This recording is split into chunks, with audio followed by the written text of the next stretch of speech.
Okay, welcome to this episode of the Account and Coca Report. Our guest today is Kevin McKernan, who is founder and chief scientific officer of Medicinal Genomics, a company specialized in genetic testing of medicinal plants, including cannabis, testing for strains, traits, and pest infestation, including plant viruses. Kevin has had a very distinguished career in biotechnology. He managed the R&D for the Human Genome Project at the Whitehead Institute at MIT, resulting in several patents for nucleic acid purification, and then went on to found several successful biotech companies, all focused on large-scale gene sequencing and genetic testing. So, Kevin, welcome to the show. We're delighted to have you here. Yeah, thank you for having me. I've really Okay. Sure. We're delighted to have you because you've developed a little bit of a notoriety on social media for your insights on the question of PCR testing for COVID-19. So we'd like to, I know sufficiently about PCR testing to be dangerous, so to speak. I misunderstand it sufficiently to misunderstand it in a dangerous way. So we'd like to go over that, and then maybe we'll touch on what you do and the insights that what you do brings to the question of how COVID is being tested currently. So tell us a little bit about PC. So let's talk about how COVID-19 or SARS-CoV-2, to be more precise, is being detected currently with the PCR testing, and what does the PCR test do? So the PCR test is a polymerase chain reaction test. This is a test that's very good at amplifying DNA or RNA. When I say amplify, it has a polymerase that actually makes copies of the DNA, and it doubles almost every cycle. So if you have 100% efficiency PCR, you should get a doubling of molecules in every cycle, which means it has the capacity to pick up single molecules. I don't think we're seeing that yet in COVID. We're seeing usually these tests will have a sensitivity that gets down around 50 molecules. Some of the better ones might get down to 10, but you're usually seeing 50 to 100 being the smallest number of RNA molecules that these tests can pick up. And that would be, that would be a number of molecules in the entire sample that they've taken from a patient. That's a very important point. So these are usually nasopharyngeal swabs, and those nasopharyngeal swabs they're not put directly into the quantitative PCR reaction. They usually go into some type of storage or transport medium buffer, which is usually about 1 ml of fluid. And there might be another ml added to help lyse that open, and then that material needs to get DNA purified. And that DNA purification usually doesn't result in all of the DNA that's being purified making it into the PCR. It's usually maybe a fifth or a tenth of it. So there is the subsampling that goes on, and it's an important point to bring up because that could be a source of false negatives. That when you put a swab in someone's nose, if you only bring in 100, if you only capture 100 of virions, you have a 50-fold subsampling before you get into PCR, you may have a hard time detecting getting a positive on that sample. So the subsampling is important to consider when you're thinking about the false negative rate of these tests. I think the point that's been brought up very recently in the places like the United Kingdom, there was a Lancet article very recently in September that came out. It was a commentary, not a peer-reviewed paper, but it was pointing to a few preprints suggesting that the false positive rate in the UK might be at 0.8 to 4%, which is really high for qPCR. Quantitative PCR usually doesn't have a false positive rate that's that high. And the source of those false positives could be, it could be from a variety of different sources, and I can touch on each of those. But I think it's just important for the audience to know that this doubling effect in PCR is what the scale is built on. This cycle threshold is counting the number of cycles it requires for you to detect fluorescence above a threshold. And the longer that number is, the more doublings were required to detect the molecules, and that means the lower amount of DNA or RNA you actually have in the sample. So the test really, the machines will turn green or whatever, or the signal that the test is positive when there's a sufficient number of molecules, so that it changes the some kind of signal, fluorescent signal or something. It does, yeah. So most quantitative PCR tests will have a fluorescent probe in there that sits between two primers. You need two primers for PCR usually to behave. This is two primers. In the case of most SARS tests, they're looking at the N1 and the N2 region of the viral genome, and they drop a probe between those two primers. So when it amplifies, the polymerase actually destroys that probe, and that liberates a fluorescent dye from a quencher molecule that are on two different ends of that probe. Okay. Therefore, the fluorescence that is quenched starts to become unquenched, and then you track this fluorescence in time. And you actually get more than just a positive negative. You get a whole slope and a nice curve that shows you how quickly it's amplifying. And there's a lot of information content there that gives you information. How quickly it grows gives you information about how efficient the PCR is. It's helpful for QC purposes. But also that, the threshold upon which it crosses gives you a quantitative bit of information as to how much was originally there. Now, I think the challenge we have been having in the PCR field is that it does not count virions. It counts RNA molecules, and those could be inside of a capsid or outside of one. And so you don't know if they're reflective of infective virus. You just can count how many molecules are present. And that may, in fact, be a major source of false positives and calling cases. And I would actually love to hear your opinion, since you're physicians, is how in hell can we call cases never visiting a patient? Sure. But we'll get to that in a minute. I'm still kind of hung up a little bit on the technical things. So actually, I hadn't really thought of this. The threshold for fluorescence. I mean, presumably, if you change that also, I mean, besides the cycle counts, right? You could change the fluorescence threshold. And different instruments that are measuring this could have that threshold set at different fluorescent levels. We usually see them on a lot of biorad equipment at 10 to the 2, which is about a 100 RFU scale, where people start to call it. And it does rise very quickly, being an exponential curve. But you're right, if you adjust that threshold up to 1,000, you're going to get a later CT number than you would if you had it set at 100. So, and that could be different instrument to instrument. So there's probably some very small amounts of variation in the field there. And I think the important thing to know is that the numbers I stated in the UK, I don't think are happening in Cambridge, because we have some public information here at the Broad Institute and at Northeastern University that very recently have shown positivity rates below 1 in 2,000, which that would be a floor or a ceiling of your false positive rate.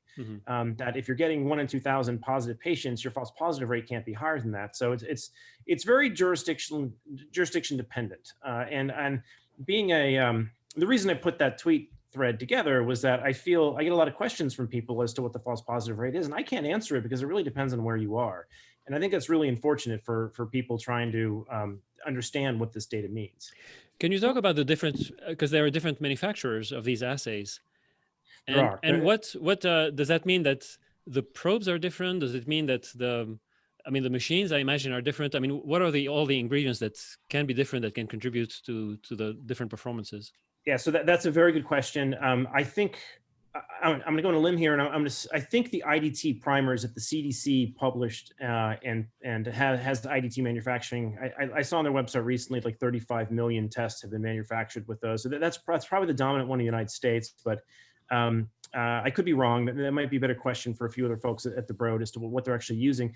But they are different at the WHO. The WHO had published, I think, some primers that Drosten built from Germany. Out of Germany, yes. Right. And they did this very quickly, and they designed them off of SARS from 2003 to get moving very quickly, but that created some problems. I think there was some issues with one of their targets, the E gene versus the N gene. I think had some differences with primers being underneath those, or SNPs being under some of those primers, and so they had a slightly higher false positive rate. So there are different primers being used out there, and there are different manufacturers of these kits as well, and those can all have some subtle differences in the performance of the assays in the field. Okay, so. When you talk about false positives, what are we talking about? Picking up positive PCRs that are not really COVID? I mean, is there such a thing as a false, or contaminants, I guess? I mean, that's a false positive. That's a very good point. So there's several sources of them. The first one, I think, that we can do something about, just with getting broader understanding of this, is many of these tests, if you look at their emergency use authorization, they went through doing a limit of detection analysis, where they take RNA and they serially dilute it down and see where they fail to detect perfect scenario when you spike known molecules in, and they usually fall off at around 50 molecules and around a CQ of around 37. I'm generalizing, but that's kind of what I've seen through a lot of the EUAs. If you're calling things out at 45 and it's past your limit of detection, those are all false positives, and they really shouldn't be included in the analysis. How do you get a false positive with the CQ or 45? Meaning it's a false positive because it's just a tiny molecule, or it doesn't exist, or what? Well, these primers will eventually amplify if you cycle them long enough. They will either hairpin on themselves, or they'll find some other contaminant molecule where the primers only bind for like 10 bases, and their efficiency of the PCR is really poor. But if you let it run long enough, it'll slowly begin to hydrolyze that probe. So if you're calling anything beyond your limit of detection, where you know when you give it the desired target and it fails to detect that in ideal circumstances, and you see signal after that point, you assume it's some type of primer, dimer, or artifact of amplifying a contaminant of some sort. That's easy to deal with by just not doing. Never call after your LOD. Yeah, that should Okay. That's a simple one to sort out. The harder and one, the LOD in general is around. Is that a known number for most of these things? It's dependent on every assay that's in the marketplace, and it should be specified in the emergency use authorization. So now, it's knowable. A lot of hospitals have, EUA to do their own stuff, right? That's being done in their own labs, correct? Do we? Yes. Is that something that's publicly reported? So, like, would I be able to look up in my hospital what that is, or that's a good question. I don't know. I've been combing through the EUAs, and I don't know whether they, as a CLIA laboratory, they may have to do an internal validation under like a laboratory developed test, an LDT test that just confirms that the lot is the same in their hands as it was in the manufacturers, and maybe they have to post that data. I've seen some data on the Broad site about the preliminary work that they did. But I don't think I've seen a lot of analysis necessarily on their site. So, that is one of the challenges. I'd love to find, if anyone can find a website that has kind of collated all the different heterogeneity in the PCR tests out there, that would be a big help right now, because I think this is a little bit of a fishing expedition for anyone who really wants to get into the numbers. Okay, so that's one thing. The LOD and going past that, that's one way to develop a false positive. What other ways? So contamination is one thing you brought up, and the degree that's going on is I don't know. I think what you'll find is a lot of the labs are running blanks. So they'll have 1 or 8 of the wells in a 96 well plate. They'll have just water being added. And that just shows that your robots haven't gotten contaminated, because the blanks should all come up negative. So you should be able to control for some of that. We've published some methods on how to limit PCR contamination by putting like alternative nucleotides in the mix that enzymes can then go and destroy. One form of contamination is after you have amplified molecules, you never want to open that plate, because you've now gone from 0 molecules to millions, and if you ever rip the seal off that thing, you can contaminate your laboratory. However, if you've PCR'd with alternative nucleotides, you can degrade any post-amplification product to make sure it's never a contaminant for pre-PCR. And so Roche has this actually described in their EUA. They have an alternate nucleotide there known as uracil, and uracil is incorporated by many polymerases, but it can be selectively degraded and does not necessarily exist in the genomic DNA that you're trying to amplify. So there are ways of enzymatically maintaining or controlling laboratory-based robotic contamination. So I don't think that's a very large factor. I think the biggest factor that is in the public eye right now is whether this is live virus or dead virus, or I should say viable, because viruses aren't alive, but the jargon in the PCR literature is live dead PCR. Mm-hmm. And this is to discern whether or not anything is in fact part of an infectious virion, or whether it is a fragment that is a remnant of a cleared infection.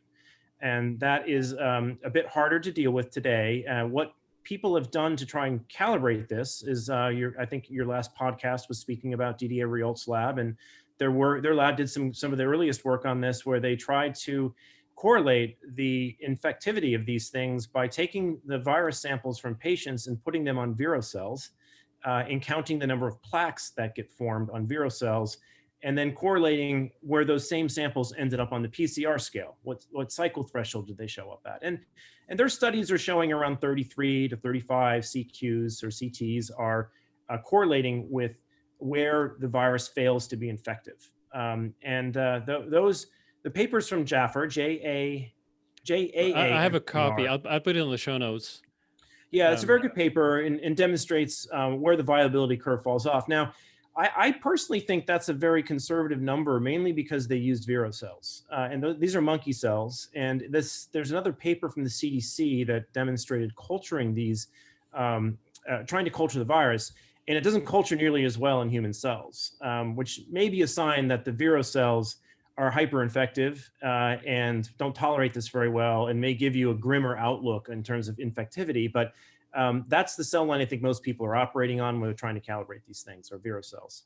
Right, and that could be a reason why, of course, I mean, the disease compared to the number of cases, it seems to be so mild for so many people, or so asymptomatic in so many people, right? I mean, the detection of PCR fragments that may not be infective. Yes, yeah, and that's also the longest time window that a patient really exists with the virus, is in this long tail of shedding it. Really, the front end of the virus looks like it grows exponentially and very quickly. And if you were to perform maybe quantitative PCR 1 or 2 days apart, you'd actually know whether the viral load is going up or down if you did 2 data points as opposed to just 1, and you might know where you are in that curve. That's one way to kind of tackle this live dead problem. We've proposed another method, but it's not validated yet, which is to use enzymes again to try to sort this out. There are RNases out there that are known to degrade free-floating RNA molecules, but the capsids for most viruses are in fact resistant to nucleases. That's why they evolved them, is to become nuclease resistant. And so we put together a little preprint that demonstrated that we could get some difference between gamma irradiated SARS virus, which we got from ATCC, that was partially nuclease resistant, but the gamma radiation, I think, destroyed a couple of them. We didn't get complete protection from that. But if you had the naked genome itself, the RNase is completely obliterated. So we do think there is a laboratory-based method we could use to reduce the amount of contaminating fragments. We just are a little concerned there's probably not a testing motivation to do this. The testing labs probably get the most number of samples by maintaining that long window of detection. Every contact trace patient that you get positive in that long tail, you bring in 10 other tests because this creates a contact map that kind of explodes and recruits more testing. So tightening the dial on the test may be there may not be financial incentives to do that at the moment, but we're hoping by getting people aware that these CQ values matter and we should be reading them as the first step in trying to draw some scrutiny on where the dial should be set. So just to repeat it for the audience, the viable virus will have a capsule, correct? And yes. When we use RNase, and RNase is ubiquitous around everywhere, no shortage of RNase ever happening anytime soon. When you mix, your theoretical virus with its whole capsule, and you mix that with RNase, the RNase should not penetrate it, correct? That's right. And therefore, so it will only digest free circulating RNA. So after you mix the RNase together with your sample, and then you basically do PCR before and after, correct? Yes, you want to do it before and after, and you probably when we do this with microbes, we do this with microbes in another field, in an ag genomic sense. You need a couple things that are critical. You need to have a spike in control that demonstrates you've 100% killed that enzyme before you go to lyse open the capsid. Otherwise, you're going to eat away the virion and the viral RNA that's there. So we spike in another target that gets detected in a different fluorescence channel, and we monitor that to make sure that doesn't shift, and we can prove that we have killed the enzyme before we move on to lysing open the capsid. So that's one important thing, and you need a good way of killing the enzyme. If you don't kill that enzyme chemically or thermally or with some kind of purification event, it's going to stick around and eat up your viral genome. So now this is something we haven't been able to fully validate because we don't have the right licensure to do this. You would need a BL3 laboratory to run a curve like Jaffer ran at Didier Riolt's lab and confirm this with Vero cells. We were only able to compare gamma irradiated virus with naked RNA, the genome of the virus, to demonstrate there was in fact a difference when you applied an enzyme like this. But I think this would help get people an understanding of how much virus do you have in total, whether it's in a capsid or not, which is an important number. We're using that today. And maybe another window on, okay, there's less of this that's alive, and we may now be able to gauge where you are in that curve. On the front end of the infection, it's mostly live virus because it's growing exponentially. On the tail end, it's converting into dead virus over time. And we don't really know what that ratio is. We just know that it's probably going to be moving in the direction of dead, and there'll be more dead virus than there would be on the front end of the curve. But it's that really long tail of clearance that I think is the real diagnostic problem, because patients spend most time in that window, whether they're asymptomatic or symptomatic, that it casts a very wide diagnostic net if you vacuum in everyone from a contact tracing standpoint. You start to calculate the R naught of testing, right? Which is for every patient you get a positive on, how many more tests get sucked in the door. And I think it turns into a pretty large network when you start looking at these contact tracing networks, stuff that people are trying to evaluate. So yeah, it's such a fascinating problem, right? Because it's obviously much more intuitively obvious to not just doctors but patients when you're infectious when you have symptoms. That was kind of the nice thing about diseases like Ebola, where that's your validation. Your validation is the patient feeling ill or not? If they're feeling ill, then they're doing whatever, they're symptomatic in whatever way you want to say it, then they're infectious. But of course, one of the big problems with SARS-CoV-2 is the idea that you may be asymptomatic or very mildly symptomatic, but still infectious. Now, right. So how do we know that? So I understand there's some controversy on the asymptomatic spread, and I'm probably not the expert to answer how infective people really are in that front. I've seen a few papers where I think there was one that did 450 patients of some sort, and no one transmitted asymptomatically, but the people critique that work. So I don't have the answer to that, other than I think I would rather see there be home testing, because I think one valid criticism of trying to do this RNase trick is that the transport medium that we're currently using to move these swabs around isn't anticipating how to stabilize this stuff. So such that the RNA values would be meaningful. It might, in fact, the stabilization reagent to move these things around isn't in a good cold chain. So it might Lysol open in transit, in which case we're not going to be able to measure live versus dead. So there's a fair point there. So centralizing all the testing in laboratories creates delays. People have heard of 5 days, taking 5 days to do this. I mean, you can almost culture it in that time frame. But the home testing market, I think, is where it should go, because it solves a lot of the privacy issues. You could test, once every other day. You could test very frequently. You could test to decide whether you're going to work. You get the answer in 20 minutes. Now, Michael Mina has done a lot of good work on this, where he's kind of come forward saying, look, you can afford lower diagnostic sensitivity with home tests. You don't need to be so sensitive that you're picking up this long tail of fragments. You really just need to know, is it increasing or decreasing? Because that will tell you if you're on the front end of the infection or the back end, and that's the most pertinent clinical information. And those are PCR-based home assays, or well, that's a good question. Right. They tend not to be. Yeah, they tend to use LAMP or CRISPR-based amplification tools, and so they're not as quantitative, but they're good enough, I would say. So these are more presence absence. Wait, are they detecting protein? On the antigen test, or they are detecting RNA and so nucleic acids, but they're just using a different amplification scheme. So one amplification scheme is one known as LAMP, which is an isothermal version of PCR that has like 5 primers. It's quite complicated, but it's very explosive. It probably has 10 to 50-fold more product that's generated with that assay. But its ability to quantitate is, because it amplifies so quickly, we don't have a CQ scale for it.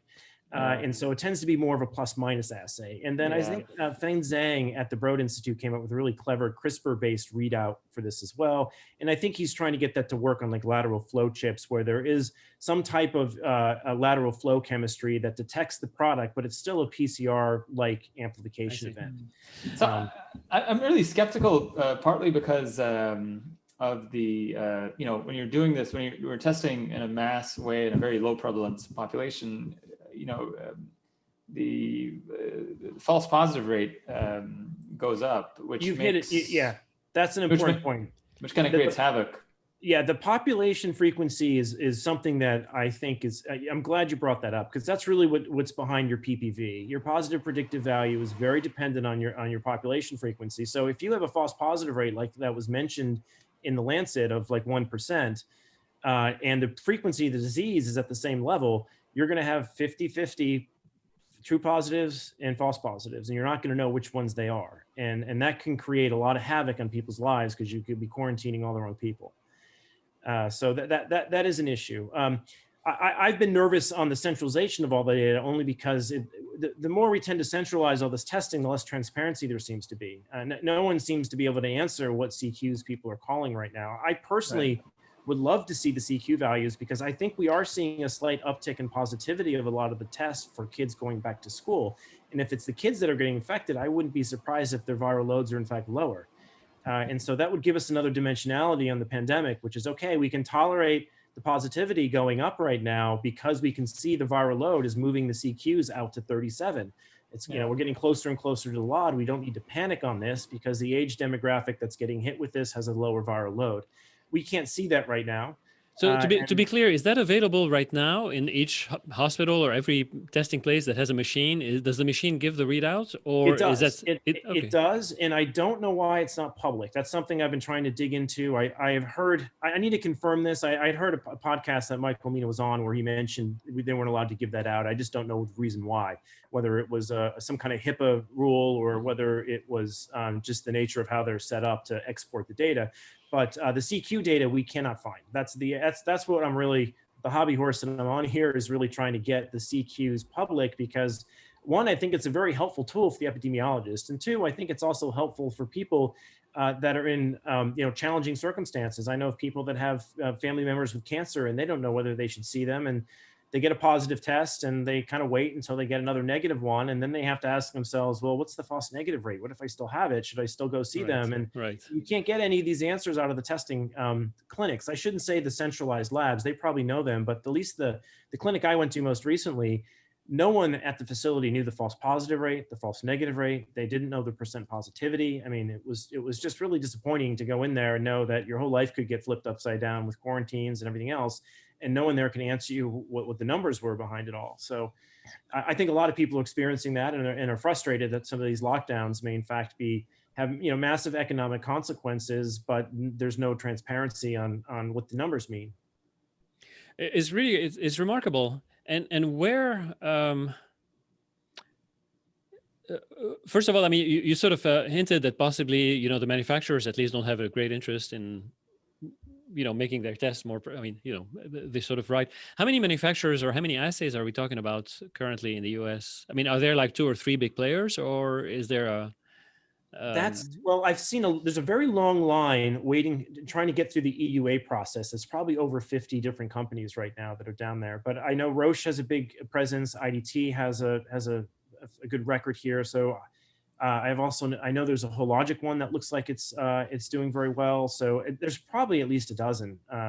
And each of those might get implemented slightly differently at certain labs. And I know LabCorp and Quest are also in the marketplace and fairly large centralized laboratories, but I understood they initially had a lot of delays. I don't know if it's still the case now, but so I don't have a good answer on that. I'm going to dig into more of that in the coming weeks, just to get a better sense of how much heterogeneity there is in the U.S. market.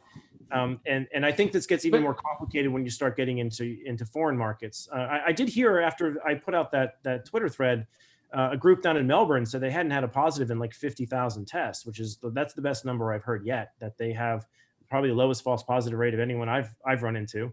But they're still locked down, I think, down there. So there's I think people want to see more than just making these economic decisions for lockdown, because the case data doesn't always transpire into hospitalization rates. And there's good reason to believe we may be overcalling these events. I mean, even Fauci, I think, was on a podcast of some sort talking about how things after CQs of 35 are probably very speculative and shouldn't be called. So this isn't an old story. I think that was back in July. So people have known about the issue for a while, and I think only recently has it aggravated and hit a nerve based on some of the lockdowns that have come down very recently. Yeah, and it's unfortunate that it's taken I mean, I know there's a New York Times article that got a lot of play, I forget, 5 or 6 or 7 weeks ago, right? Talking about, what cycle thresholds and this over amplification, if you will. And it again gets to the point of, it is so hard. Part of the difficulty is that we're attempting to do what's really never been attempted before, ever, is to try to identify try to make a diagnosis based on a test alone. I mean, as clinicians, we almost never will take something that we see on, say, an imaging scan and say, aha, we have diagnosed, right, X, Y, and Z.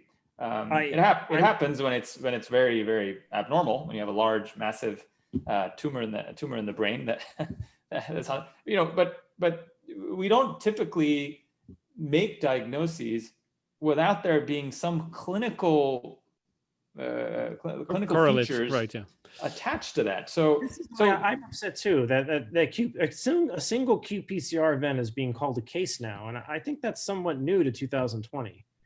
Yeah, and we had 2 public health folks from one of the WHO leads who ran the SARS-CoV, or was one of the leads who ran the SARS-CoV-1 response, and he said the same thing. I mean, both of them said the same thing, actually, that these are case positive folks. We should not be confusing that with COVID positive. They're SARS-CoV-2 positive, they're not COVID positive, and Michelle has made that point multiple times. I can tell you just from my little clinical experience, I'm a consultant cardiologist. I'm in an area that I've not been yet been pressed into service as the primary person taking care of COVID patients, either in March or now. So I'm a little bit on the periphery. I'm not like in the heat of the battle in the COVID ICUs. Throughout this stuff, I get consulted when there's some issue on a patient, and luckily we haven't had some large conflagration of cardiac issues in these patients. But I can tell you that just in the little bit that I've seen, there's been a number of different cases where patients come in completely asymptomatic. They're getting their test because that's what you do now before anyone enters a hospital, and they're positive. In nursing homes, CMS started mandating screening on a weekly basis. I think about 4 weeks ago, everyone gets screened on a weekly basis in nursing homes. And again, no symptoms, maybe some fatigue. 6 positive, cases. So it's clearly, what we're doing, and this is much different than March when I was in the same nursing home, and COVID kind of came through. All the patients that were being tested were obviously sick, were hypoxic.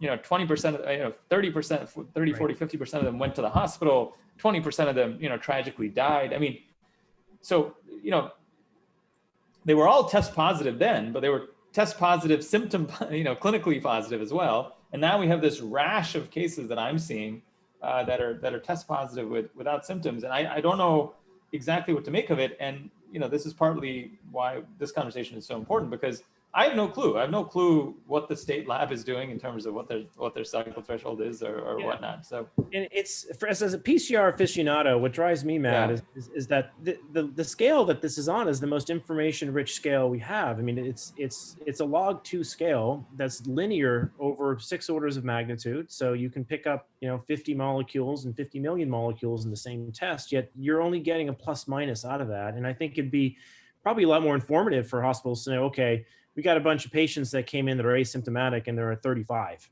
Okay, maybe they should go home and test them in a week or something, right? But if they come in screaming hot at 25 and they don't have symptoms yet, you might want to hold them. I'm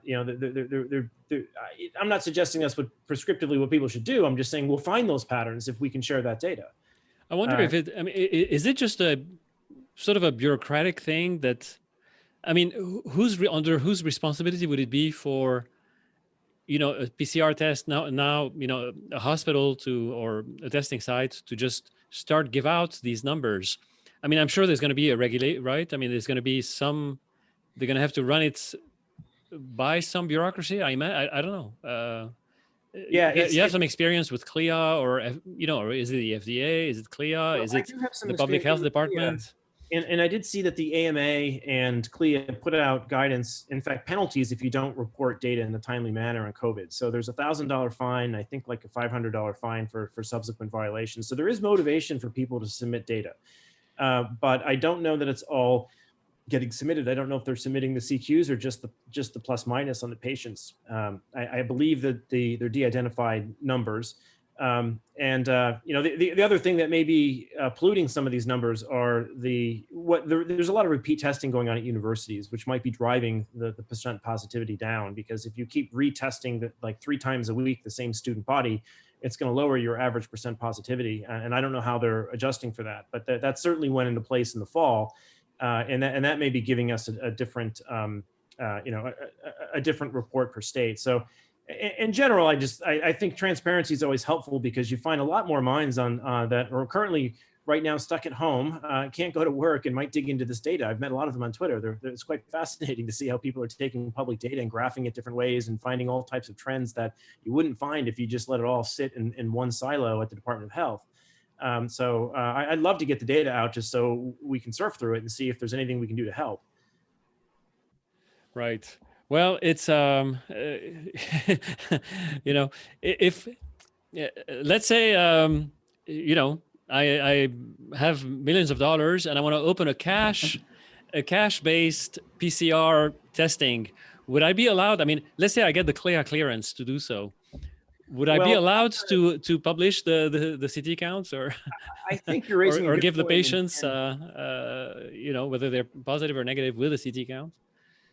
So I know in the States you have to be a high complexity CLIA laboratory, and that is one of the reasons why the state booted up so slowly compared to South Korea. South Korea just took PCR and ran with it and allowed all types of different tests to get to market. Even today, you need to be using a kit that's gone, well, it started with the CDC having monopoly on it, and they relinquished that a little late, unfortunately. And then you needed to have an EUA through the FDA, and you had to be a high complexity CLIA labs.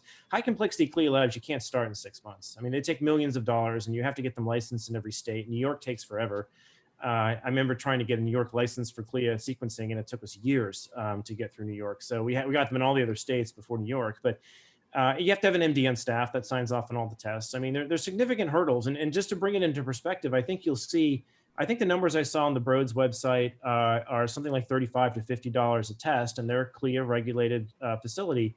But PCR, the cost of PCR are usually like a tenfold less than that. It's like, the tests, if you were to deploy these in markets that weren't clinical and didn't have CLIA oversight, they'd probably be $5 to $10. So there's at least a tenfold markup for the burden of CLIA regulation.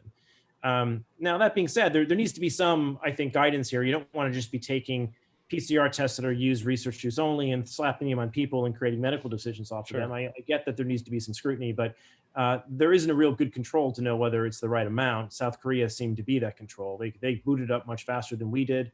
PCR is off patent. It was invented in California, and why another country is beating us to the chase on that is purely regulation. So I think that's one way of measuring the cost of overregulation. I don't know if the regulation is paying off in terms of bringing us this type of consensus. I mean, many would say we need to have a standard, and it should all be done at the same way and at one lab and only one way. But we started off that way with the CDC, and it didn't work out so well. So I'm very nervous about this idea of centralizing, and I think decentralization you get a laboratory of democracy going, you learn a lot more. And so I want there to be that kit heterogeneity out there, but with it comes the obligation, I think, of more transparency and consumer awareness that, hey, it's more than one model of car you're buying here. Some have 3 wheels, some have 4, and there's different features to them, and the consumers need to be educated enough to know what to ask for. So the only reason someone like you was unable, given that the sequence was uploaded January 5th or some, I may be getting that wrong, around early January, the sequence is uploaded by the Chinese lab. Yes. The only reason someone like you was unable to create a test within a week was what? We created one actually, but we utilized it as a research use only, but we're not screening any human patients with it. We used it to detect for surfaces and fomites and just detect viral contamination in the workspace. And that did take us, that was probably a month's worth of work to download those primers, order them, and get it running. Getting CLIA regulated, however, is a whole nother effort, at least 6 months to a year in our experience. And you got to hire an MD to have them on staff to sign off reports. You do need to have some important laboratory information management systems and prove that you can track samples and you have all of your SOPs documented and on the shelf, and CAP comes in. and certifies that you've got a CAP proficient laboratory. So some of that might be overkill in a pandemic. We understand that is necessary for running tests that are going to be used to screen for breast cancer, and you might make a false call on BRCA1 gene. We get you want that scrutiny, but in a pandemic, it's very difficult to have this metaphor of in case of emergency break glass. We don't have that in a pandemic. We have in case of emergency, here's 100 pages of EUA, and get your CLIA license in lab and get going.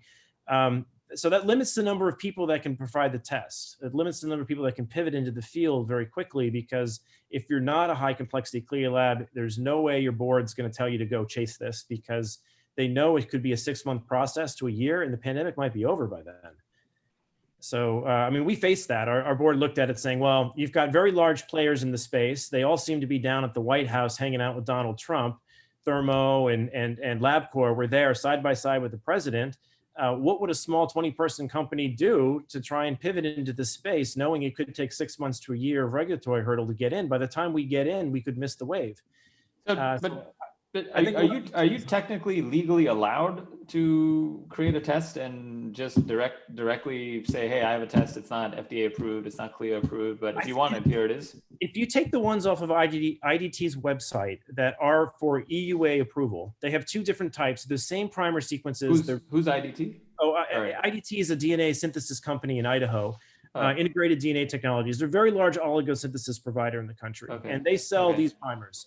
And they have research use only versions of them, and they have EUA approved versions of them. And if you order those and you run them in a CLIA laboratory, it's considered a laboratory developed test, and you can run with it. But you need to have a high complexity CLIA lab license in place prior to doing that before you take in any human samples.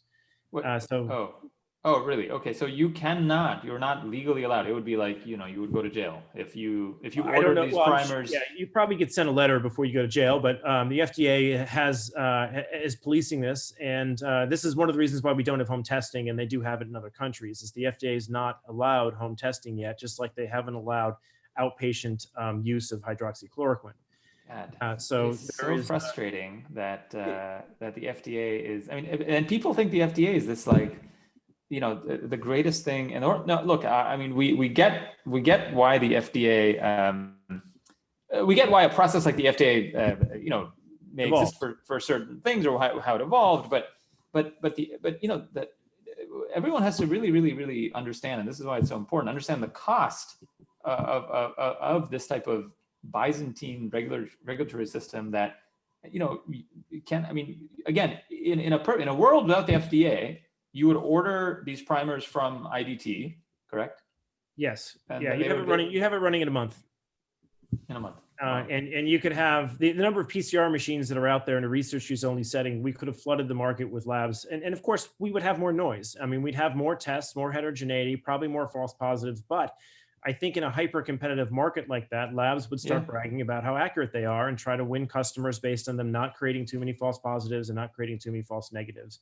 There would probably be more proficiency testing as well, where you get in these ring tests. So the FDA is large, and I think maybe this is the time for us to be thinking about ways of having more state-based regulatory structures that are more decentralized, so we can see how different jurisdictions are doing. I mean, one thing I've loved watching in this COVID environment is that you can see what Germany's doing, what Sweden's doing, what Japan's doing, South Korea, and we're all learning from each other on how we're managing this differently. And in many ways, each state in the United States is equivalent to a country.